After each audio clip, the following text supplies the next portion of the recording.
Today let's understand what gradient descent is. So gradient descent is an optimization technique for machine learning models. So don't worry about it, I'll explain it very simply with the help of an example. So what machine learning models do is, it goes through the data, it understands the data with respect to its weight and then gives you the output. Okay. Don't worry if you didn't get this, I'll explain it with the help of a very easy example. So I'll get to our example of vada pav. For preparing the vada pav, there is importance of your potatoes as well as of spices for getting a good vada pav. So that ratio of importance of the potatoes as well as of the spices determines how good a vada pav is.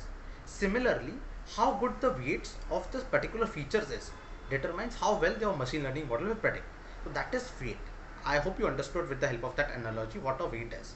So what gradient descent does it helps you to optimize or get the best weight for your machine learning model by going through the data n times. So suppose you will go through the data one time, your weights will get adjusted with the best weight. Then it will go through it again. So it will go through it again and again till it gets the best weight. Okay. That basically is what gradient descent is. It is mathematically, I can explain to you mathematically, but I don't think it is required for giving you an intuition. So I hope you understood it. It gives you the best weight with respect to a data. So I hope you like the video.